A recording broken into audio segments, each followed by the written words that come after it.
everybody, and welcome into Last Call, the sports show where we basically just go over all the different levels of sports. UINDY sports, college football, NFL football, and we just go through all the different levels of sports. And it's a sports show. Shut up and watch.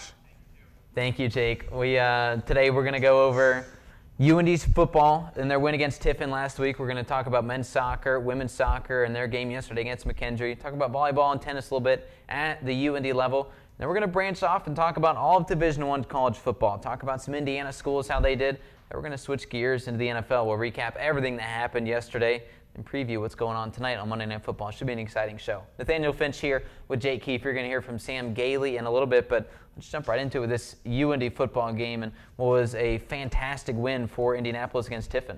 Yeah, just an unbelievable comeback. UINDY hadn't scored since the second quarter up until the fourth quarter. You know, Jeremiah Lee opens up the game with a 98-yard kickoff return for a touchdown. Anthony Lowe comes back for Tiffin on the very next play with the same type of play. You know, it's very back and forth until about the second quarter when Tiffin went up 20-7 after halftime. I mean, the Hounds would not score again until the fourth quarter when Kamal Ransom actually stays on his freshman tour tear. And then the game-winning touchdown is the one you see here. The go-ahead score that Connor Kinnett threw to Frank Bentley was an amazing way to go ahead. They kicked that PAT to go up 21-20, and then insult to injury on that ensuing kickoff with just 6 seconds left, and ended up winning 27-20. Was a great win for the Greyhounds. Yeah, got to give credit to KJ Roudbush for not quitting when he very well could have on the play and picking up that lateral and scooping and scoring to make it 27-20. And of course, the Hounds lost last year in a comeback fashion to Tiffin. Kind of turned the page. How about Kamal Ransom? This is his second game as a Greyhound. He's a freshman receiver. Third score already through the air. He's been a pretty impressive start as a rookie. Someone that the coaches really loved during training camp.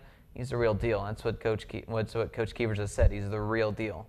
He's got size. He's a red zone target. He's the type of guy you want to get the ball in the red zone because he's so big and so athletic. He's athletic enough to jump up and get it.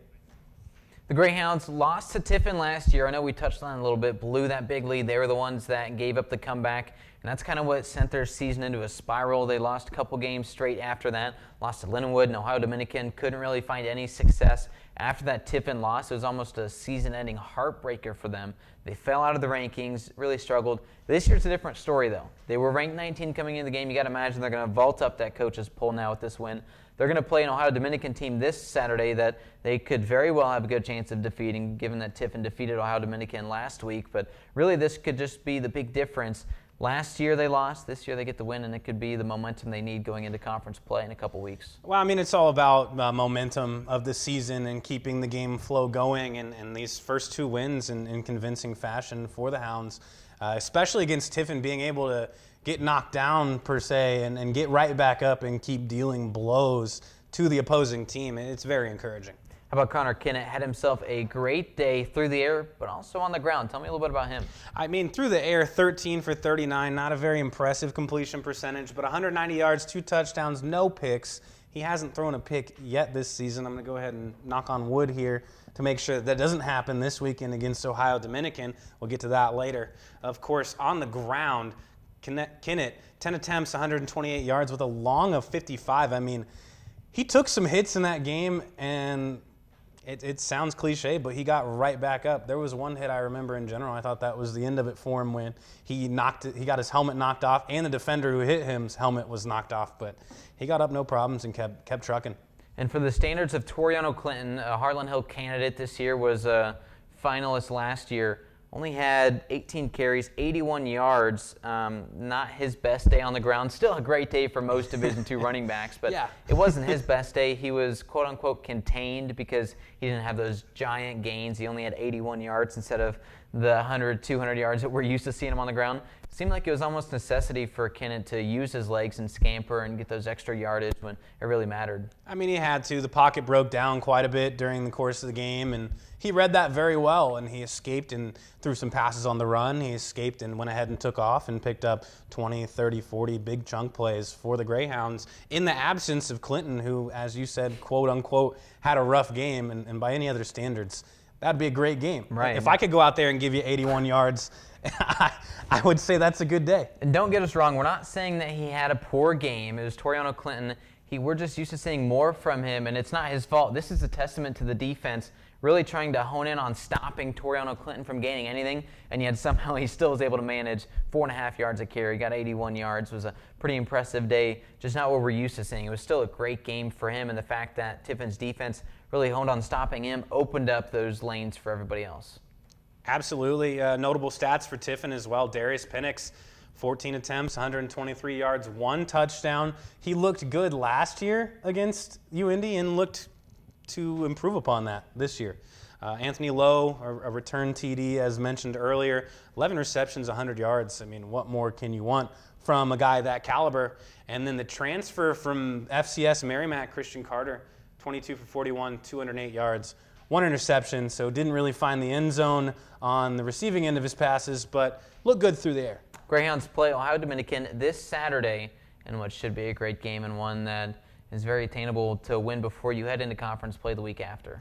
Yeah, ODU's coming off a loss to Tiffin last week, 28-13 during UIndy's bye week.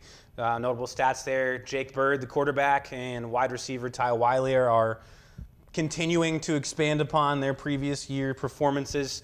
Ty Wiley had 9 receptions, 139 yards, 1 touchdown, while Bird threw for 294 yards and 2 touchdowns and 1 pick. So the Greyhounds moved to 2-0 on this early season. Let's shift gears. We're going to move away from UIndy football. Let's talk about UIndy soccer. We're going to go to Sam Gailey, who's on our set here for UIndy TV. Tell us about how the men's soccer game went.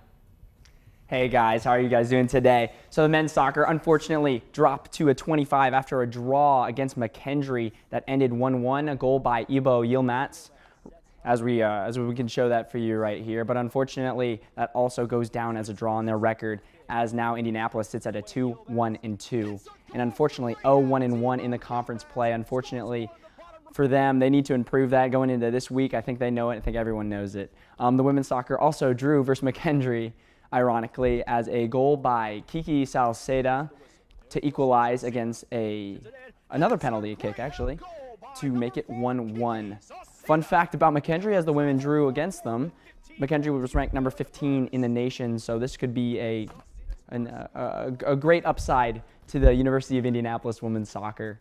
Moving on to UIndy women's volleyball, they lost 2-3 against McKendree, 70 points to 88 points. It was a tight game, but some incredible stats here coming at you.